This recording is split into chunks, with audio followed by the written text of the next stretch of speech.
तो आज जैसे मेरे को टॉपिक दिया है गया है स्टेप 2 और 3 पे अपने पॉइंट ऑफ व्यू लिखने का और अपनी अंडरस्टैंडिंग शेयर करने का, तो मैं वही करूंगा। या स्टेप 2 में जो मेरी अंडरस्टैंडिंग है, पहले मैं थोड़ा अपने आप को इंट्रोड्यूस करूँ कि मैं इस प्रोग्राम में 4 साल पहले आया था। एंड बाय गॉड के कुछ हद तक थोड़ी सोसाइटी मिली, तो अपने अपनी अपनी अंडरस्टैंडिंग शेयर करना चाहता हूँ। And that's where we are. So step 2 या जो कहते हैं सीधा आते हैं। स्टेप 2 कहता है came to believe at a higher power greater than us can restore to sanity. यार जैसे अगर मैं थोड़ा इसको इसका प्रीफेस दूं, स्टेप 1 में कहा जाता है कि भाई जो बीमारी है अपनी, ये बहुत ज्यादा खतरनाक है। एंड इस बीमारी ने एक तो हमें हार्म तो कराई, क्योंकि हम इस बीमारी के ऊपर पावरलेस हैं, ताकि हम इसको कंट्रोल नहीं कर सकते। और इसने अपने हमारी लाइफ को अनमैनेजेबल रखा। एटलीस्ट स्टेप 1 से हमें ये समझ में आ गया, जिसने करा है जिसको टू सर्टन एक्सटेंट समझ में आ गया कि भाई स्टेप 1 की बीमारी बहुत खतरनाक है, इससे तो कुछ करना है। तो स्टेप 2 में हम कहते हैं कि भाई जो हम मानते हैं, और ये सारे स्टेप जो है ग्रेजुअल है, ऐसा नहीं कि आप एक टाइम में कर सकते हैं, एक एक 10-15 दिन में, महीने का टाइम है, ऐसा नहीं होता।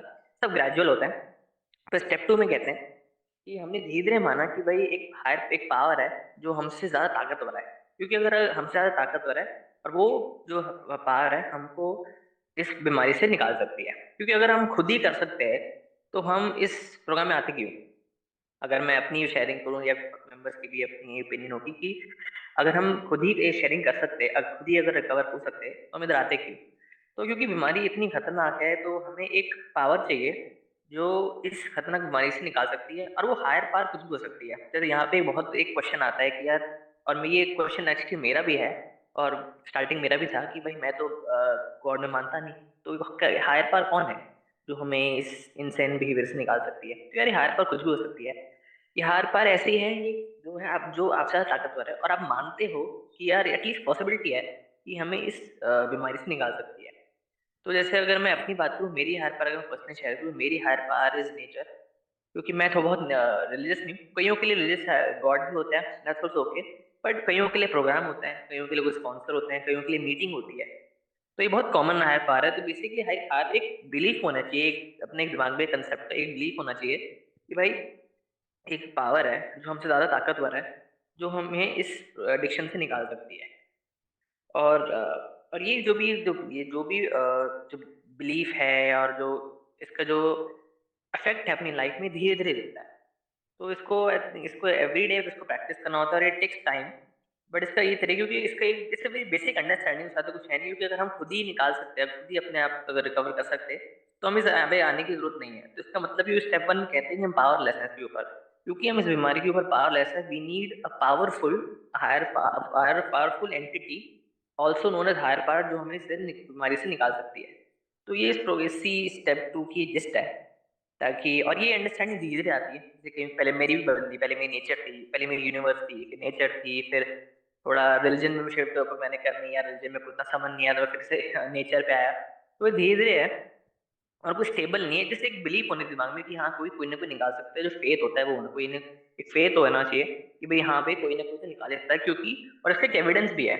जैसे अगर अगर मैं न्यू भी है जो क्वेश्चन करेगा यार ऐसा मैं कैसे मान लूँ, तो उसका एविडेंस है कि जो बहुत मेंबर है जो लॉन्ग टर्म सोबर है प्रोग्राम में, तो वो क्या सोबर है, और जिन्होंने स्टेप्स करे हुए हैं, तो उन्होंने भी कहने गई, उन्होंने भी माना होगा ना कि उनकी भी कोई ना कोई एक हायर पावर है जो उनसे ज्यादा ताकतवर है, जिन्होंने जिन्होंने उसको मेंबर्स को इस बीमारी से निकाला। तो ये उस एविडेंस, अगर जो साइंटिफिक माइंड जिनका साइंटिफिक माइंड उस हिसाब से बात कर रहा हूँ, तो उस एविडेंस को एक प्रूफ मान सकते हैं कि हाँ यार ये पॉसिबल तो है। एक उनको, अगर उनको एक हायर पावर मिल सकती है, तो उससे मेरे को ही मिल जाए। तो ये इसका प्रेमस है। बाकी ग्रेजुअल इसकी अंडरस्टैंडिंग आती है। अगर मैं जो सेकंड थर्ड स्टेप है इस पे थोड़ा ओपिनियन शेयर करूँ, actually second third hand in hand जाता है। थर्ड स्टेप कहता है made a decision to turn a life and a will to care of a higher power of an understanding. Sir इसमें जो स्टेप 3 कहना चाह रहा है कि अगर हम पूरे में एक स्टोरी बनाए, स्टेप 1 में मान लिया कि यार ये जो बीमारी है बहुत ही खतरनाक है, एंड इसके ऊपर हम इसको रोक नहीं सकते, मतलब पावरलेस है। और ये खतरनाक क्यों है? क्योंकि खतरनाक है क्योंकि हम क्योंकि ये हमारी लाइफ में अनमैनेजेबिलिटी क्रिएट कर रही है। सेकेंड से हमने माना कि यार ठीक है भाई, हमने ये तो मान लिया, हमने फिर कहा कि ठीक है हम तो नहीं इसको निकाल तो सॉल्व कर सकते, ये इससे ठीक हो सकते। वी नीड हायर पावर जो हमसे ज्यादा ताकतवर है, जो हमें इस इनसेन बिहेवियर से निकाल सकती है। थर्ड स्टेप कहते हैं, अगर इसके थर्ड स्टेप कहते हैं कि भाई हमने अब डिसीजन लिया कि भाई ठीक है, हम जो अपनी लाइफ है और अपने डिसीजंस हैं धीरे धीरे हम उस हायर पावर को सरेंडर कर देंगे। इसकी बड़ी आसान एनर्जी बताऊं, जैसे अगर आपको गला खराब है या आपको जैसे जुकाम लगा हुआ है, तो जुकाम लगने से पहले आपको अंडरस्टैंड, आपको मानना पड़ेगा कि आपको जुकाम लगा हुआ है। तो वो स्टेप वन है कि आपने माना कि हाँ भाई मेरे को जुकाम लगा हुआ है और मैं इसको खुद से ठीक नहीं कर पा रहा। स्टेप टू ने कहा कि फिर आपने माना कि हाँ यार कोई ना कोई बंदा है जो इसको ठीक, इस जुकाम को ठीक कर सकता है, कि मैं तो नहीं कर पा रहा। वो फिजिकल वर्ल्ड में होगा डॉक्टर्स। वो सेकंड स्टेप है। थर्ड स्टेप में कहा कि अपना थर्ड स्टेप में कहा कि अब हमने डिसीजन बनाया कि उस डॉक्टर को दिखाने का कि वो, कि हमारी वो, हमें वो हमारा जुकाम ठीक कर दे। तो third step is kind of that. तो इसमें इसमें ये चीज ये भी कही गई है, जैसे यहाँ पे एक चीज बहुत ही इंपॉर्टेंट नोट करनी होगी कि यहाँ पे जरूरी नहीं है कि हायर पर की डेफिनेशन क्लियर हो अभी तक भी। इट इज कि हमें ये मानना है कि एक हायर पर एग्जिस्ट कर सकती है। अगर दूसरे मेंबर्स के लिए कर सकती है तो हमारे लिए भी कर ही सकती है। हमें बस इतना ही मान लेंगे तो we can progress forward with the steps. ऐसा जरूरी नहीं है क्योंकि कि एक हायर पर डेफिनेशन बिल्कुल क्रिस्टल क्लियर हो हमारे दिमाग में, पहली बात। तो इस स्टेप में कह रहे हैं कि made decision to turn a life. Basically ये है कि जैसे अगर मैं कोई यहाँ पे बोलते हैं कि सेल्फ विल नहीं, तो स्टेप कहते हैं कि अपनी सेल्फ विल नहीं चलानी, गॉड विल चलानी है। सेल्फ विल जैसे होगा, अगर सेल्फ विल की वजह, जो सेल्फ विल का मतलब होगा कि अपनी अंडरस्टैंडिंग जो है, जो सोकल अंडरस्टैंडिंग है एंड जो हमने सोची है हरकतें करी, उसकी वजह से तो हम इस प्रोग्राम में, इस एडिक्शन में आए हैं। ताकि अगर मैं थोड़ी अपनी अगर हम कुछ बिहेवियर्स की बात करूँ, जैसे कईयों का ऑनलाइन एक्टिविटी होता है, कईयों का आउटसाइड एक्टिविटीज होता है, तो क्योंकि उन्होंने जो प्लानिंग करी, प्लॉटिंग करी, वो सारी सेल्फ विल ही तो है। यार मैं खुद कर लूंगा, या मैं देख लेंगे, संभाल लेंगे, सारी सेल्फ विल ही तो है। तो बेसिकली हमें क्या करना है, सेल्फ विल नहीं लगानी और अपना एक्शन करना है, अपनी अपनी एक्शन करना है, रिकवरी करनी है, तो भी हर एस्पेक्ट वाले में एक्शन करना है। और उसको रिजल्ट है वो सरेंडर कर देना है एक हायर पावर पे।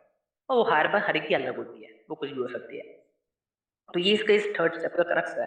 अब बड़े सारे तरीके होते हैं थर्ड स्टेप करने के, जैसे अगर मैं कहूँ रिकवरी पर्सपेक्टिव में कहूँ, जैसे मीटिंग आना, मेंबर्स को कॉल करना, उनकी अंडरस्टैंडिंग जाननी डिफरेंट डिफरेंट एस्पेक्ट्स पे, चाहे वो इसी जो उनके हायर पार डिस्कस करने की आपका क्या हायर पार है, कैसे इस अंडरस्टैंडिंग पे आए कि हायर पार कौन किसको बनाओगे। तो ये सब डिफरेंट जैसे प्रोग्राम के टूल्स फॉलो करना, जैसे हॉल्ट होता है, अगर मैं एग्जाम्पल दूँ, तो ये सारे टेक्निक्स है कि अपने, ये बेसिकली दिखाता है कि this is how you making, ये बताता है कि आप एक डिसीजन ले रहे हो। तो अपनी जो विल है, अपनी जो बेसिकली आप एक्शन कर रहे हो, पर आप गाइडेंस हायर पावर के ले रहे हो। एक्शन तो आपको ही करना है, अल्टीमेट रिकवरी आपकी लाइफ है, एक्शन आपको ही करना है। बट ये है कि आप गाइडेंस अब हायर पावर के ले रहे हो, ताकि, और हायर पावर हर एक के अलग होते हैं, प्रोग्राम होता है किसी के लिए, मेंबर्स होते हैं किसी के लिए, रिलीजियस गॉड होते हैं, हायर पावर कुछ भी हो सकता है। तो थर्ड स्टेप ये है। या यही कहूँगा।